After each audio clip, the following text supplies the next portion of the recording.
Donc jour numéro 3, on a choisi de faire une excursion avec Manu. 2 jours à Hanoï suffisent largement pour voir tout ce qu'il y a d'important à voir. Donc là, on est dans la région de Ninh Binh. On s'est levé assez tôt pour pouvoir partir. Il est 10 h là. Ouais, il y a 2 heures de route depuis Hanoï, ouais, c'est ça. Et il fait assez froid, donc prenez un pull et limite je regrette de ne pas avoir pris mon jogging parce que j'ai un peu froid en short. Et en fait là on est la visite aujourd'hui va se répartir en 3 points. Les temples, les fameuses marches pour aller jusqu'au dragon et à la Dancing Cave, et un tour en bateau fait en bambou de 1h30. Ouais, 1h30 avec un local qui nous explique et qui conduit. Donc ça, je pense, ça va être sympa, la vue et tout. Et donc, il y aura la cave, les temples et Tam Kok, là où on appelle la baie d'Along terrestre, donc là où on va faire du bateau. Donc c'est assez touristique, mais et bon, ouais, et le vélo après autour des rizières. C'est assez touristique, mais en vrai, ça vaut le coup. Et prenez un guide quand même, parce que nous on a un guide et franchement il est bien, il nous donne des bons conseils. Et surtout privilégier les petits groupes, parce que quand on est beaucoup c'est un peu compliqué de pouvoir suivre. Là on n'est pas beaucoup et c'est plutôt pratique. Ouais, on est 15, on a choisi exprès d'être pas nombreux, mais on a vu des gros bus où genre limite ils étaient 30 à même 50 hein, je pense. Donc franchement privilégier les petits groupes c'est toujours plus sympa. Et même pour les activités, enfin avoir 50 personnes qui se suivent en vélo, c'est un peu relou, hein, clairement, l'enfer. Donc on va vous montrer notre journée. Et il y a des petites parties d'histoire aussi par rapport au temple qu'on va vous expliquer. Là on est dans le premier temple, c'est un temple qui nous expliquait que c'était assez original. Ici, il n'était pas comme les autres. Donc on va vous le montrer et là on va suivre l'histoire qu'il raconte. I belong to you.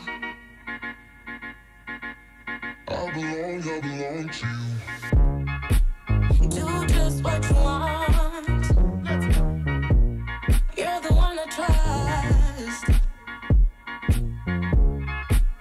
And I'll always be around when I need some love. Donc là je suis devant le temple, j'essaie de pas parler fort parce que à l'intérieur les gens ils prient et tout. Mais il est juste derrière moi et en fait quand on rentre il y a des immenses rebords pour pouvoir rentrer, il faut vraiment enjamber. Donc en fait ici tout le monde fait ça, il n'y avait pas d'autre entrée et à l'intérieur c'est tout noir et il y a 2 sortes de tables pour prier et mettre les offrandes. On voit beaucoup d'encens et d'offrandes, mais c'est assez sympa et ça donne un peu cet aspect mystérieux, le fait que ce soit tout noir en fait. Et voilà, c'est cool. Là, on va se diriger à un autre temple, je pense. Donc, de retour vers Ninh Binh, on a repris le bus du temple vers la cave, Dancing Cave, qui est aussi appelée Mua Cave. Yes, Mua Cave, M-U-A, plus loin Cave. Et Dancing Cave, on ne sait pas pourquoi, par contre on sait qu'au final c'est une cave artificielle. Ouais, c'est très touristique en fait, c'était fait en 2007, si je dis pas de bêtises. Ouais, en 2007, juste pour les touristes, on savait pas du tout. L'aménagement ici du moins. Ouais. Donc en fait là on voit plein de petites locations et d'attrapes touristes. Et en face de moi il y a... combien de marches il y a dit? 500 500, ouais. 500 marches qu'on va vous montrer, qui sont juste là. Pour monter au dragon ou à la tower. Donc il a dit il y a 2 chemins à un moment donné, il y a soit à gauche soit à droite. À gauche c'est pour le dragon, à droite c'est pour la tower. Donc on va voir ce qu'on choisit. Dans tous les cas on verra l'un des deux. Et il y a l'air d'avoir plus de monde à la tower parce que c'est peut-être moins loin. Ouais, regarde là-bas. Et après il y a le dragon, donc signe ici de prospérité, c'est un peu leur symbole. Donc on va sûrement aller voir le dragon. Il y a des chances. Ouais. Il y a des chances, ouais. Mais c'est assez mignon, mais on voit que c'est aménagé pour les touristes. Je vais vous montrer ça tout de suite.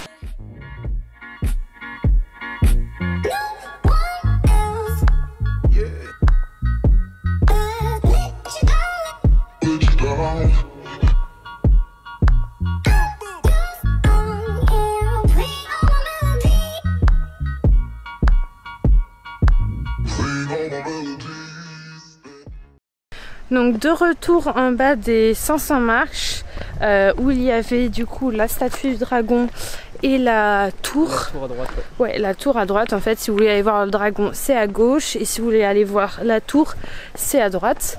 On est allé après à la Angkor, qui est la Moi Cave. Et en fait, il n'y a pas grand chose à voir. On est un peu déçus, clairement. Disons qu'ils ont tout cassé, ils ont refait le sol et ouais, c'est pour les touristes. Hein, ouais, clairement. Pas grand chose à voir. Donc franchement, perdez pas de temps à y aller, monter plutôt en haut. Ouais. Quitte à faire les deux sommets, enfin les deux chemins. C'est clair. Plus rentable pour vous. Oui, de ouf. Bah, heureusement qu'on a fait la Moi Cave à la fin, quoi. Ouais. Parce que sinon, on aurait été déçus, on n'aurait pas fait autant de photos et de vidéos qu'on voulait en haut. Et là, on a pu bien profiter en haut quand même. Donc, ouais. Si vous avez le vertige, essayez pas de monter sur la tête du dragon ou sur le corps du dragon. C'est clair. Ça glisse un petit peu. Les pierres, elles sont vachement glissantes en fait. Et puis en termes de sécurité, on n'est pas en France. De ouf. Pas incroyable. C'est ça. Donc on vous conseille le dragon, après la tour et la Moi Cave à la fin, mais vraiment il n'y a rien à voir. Et en plus on voit que c'est très aménagé, il y a du carrelage par terre, enfin c'est vraiment pas ouf. Et ouais, le dragon c'était bien, mais ouais, comme dit Manu, attention à ceux qui ont le vertige. Et surtout il y a beaucoup de monde, donc et il y a beaucoup de monde, donc on se croise un peu et il n'y a pas trop d'espace pour passer. C'est ça, donc pour la sécurité c'est pas tip top parce qu'il suffit que vous trébuchez, vous êtes dans le vide direct en fait. Donc attention, mais franchement c'est un beau spot. Ouais, c'est à faire. C'est à faire, ouais. Et les 500 marches en vrai on les a senti passer, mais pas tant que ça. Ouais, en vrai c'est pas si haut que ça. Ouais, c'était pas si haut que ça et c'était pas si dur que ça non plus. À l'espace de 10 minutes grand max vous êtes en haut. Ouais, 10 minutes, ouais. De ouf.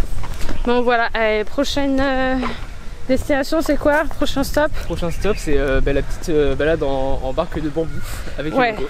Ok, on va faire ça. Et avant on mange, je crois. Ouais, on va manger. On va manger, voilà. De retour après manger, c'était assez bon, c'était un buffet local. On a mangé des nems, du riz, des pâtes, plein de trucs. Et là du coup on est à Tam Cook, on s'apprête à prendre le bateau. On est un peu déçus parce qu'on pensait que c'était des bateaux en bambou, mais je pense que c'est les rames plutôt qui sont en bambou. Je suis même pas sûre, je t'avoue. Ouais, je sais pas. Parce que là, je crois qu'elles sont un peu en plastoc en vrai, les barques. Mais par contre, chez nous, par contre, ça a l'air vraiment magnifique. On est obligé de porter des life jackets. Les fameux gilets jaunes. De retour en France. Et ouais, ça a l'air vraiment beau. Donc on va voir ça, on va vous faire plein de photos. Et on va voir l'histoire aussi, si le gars nous explique. Ça, en fait, tout dépend si on tombe sur un bon guide local qui sait parler anglais ou non. Parce que souvent, comme il nous expliquait, le guide, c'est les fermiers du coin qui font ça en plus pour avoir un peu plus d'argent. Donc à voir ce que ça donne. Et comme vous pouvez voir, c'est assez touristique, mais derrière, il y a l'air d'avoir une belle vue. Donc on va voir ça. Allez, c'est parti. Donc de retour sur le bateau. Ouais, ça tangue un peu, je suis pas trop à l'aise. J'étais mieux sur le dragon en hauteur que sur le bateau. Manu c'est l'inverse. Mais ça a l'air plutôt beau. Et c'est assez calme en fait. Je pensais que la masse de touristes ça allait un peu dénaturer le truc. Mais en vrai c'est assez calme. On est plutôt tranquille. Et on est plutôt tranquille pour la digestion. C'est cool parce qu'on a beaucoup mangé. Et on va voir, je sais pas s'il y a une histoire à ça ou pas, mais on va voir ce que la dame derrière, là, qui est ici, elle nous raconte. On va un peu parler avec elle. Allez, à touti!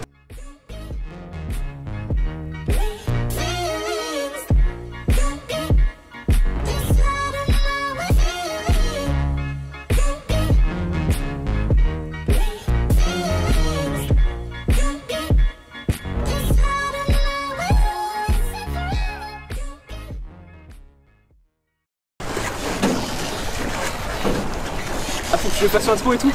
Non. Ok, bon du coup on a bientôt fini la petite balade en bateau. C'est vraiment sympa. On est passé sous plusieurs grottes et tout, on a pu voir un peu les rizières sur les côtés. Donc on est entouré en fait de montagnes un peu partout. Je sais pas si vous pouvez voir là, un peu tout autour de nous. Là. C'est franchement super, c'est vraiment à faire et c'est pas trop dénaturé en fait, il n'y a pas trop la marque de l'homme. Le seul inconvénient, c'est lorsqu'on arrive au bout et qu'on fait demi-tour, il y a tous les petits locaux qui sont avec leur bateau remplis de nourriture et de boissons et ils essaient de te les vendre à un prix exorbitant. Donc si jamais vous voulez pas être emmerdé, emmenez un peu d'argent avec vous, comme ça vous êtes tranquille.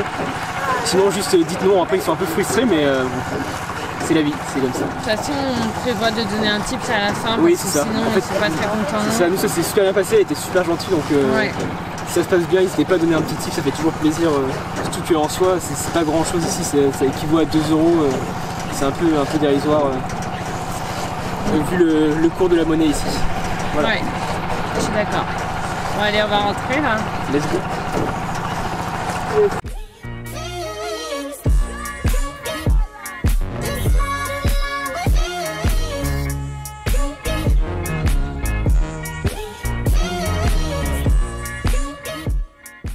Un temple taoïsme.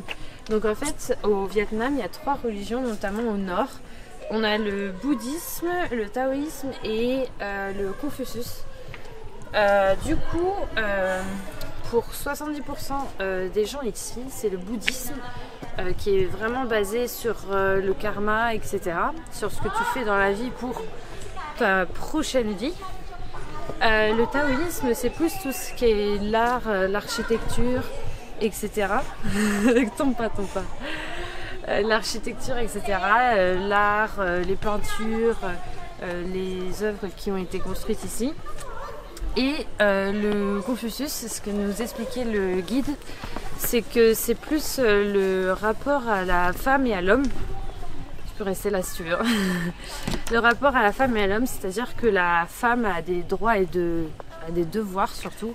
En tant que femme, elle doit être une mère, une bonne mère pour ses enfants, pouvoir mettre au monde des enfants tout simplement, et aussi s'occuper de la maison. L'homme, quant à lui, c'est plus basé sur le fait qu'il devienne un homme dans la vie, qu'il soit respecté pour ce qu'il fait et qui ramène l'argent surtout à la maison. Voilà, un peu comme l'ancien temps en France. Mais voilà, il y a 3 religions avec 3 idéologies bien différentes. Et c'est pas mal représenté en fait dans l'art et dans les temples que l'on voit ici. Voilà. Et là du coup c'est un temple taoïsme avec une architecture assez particulière, vraiment en fonction de cette idéologie. Ils ont créé des ornements et des tombes bien spécifiques que l'on peut voir en contrebas. Et puis ensuite on va monter, il y a la Dark Cave qui... Attends, allez-y.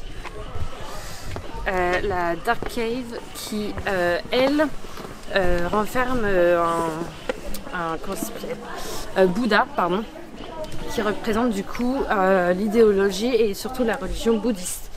Donc là ça va être notre dernier stop avant de rentrer sur Hanoï. Et voilà, on va aller voir le Bouddha. Et là on a un autre temple du coup vraiment de type religion bouddhiste. On n'aura pas de représentation de la religion Confucius car c'est vraiment basé sur l'être humain et non pas sur l'art ou la peinture.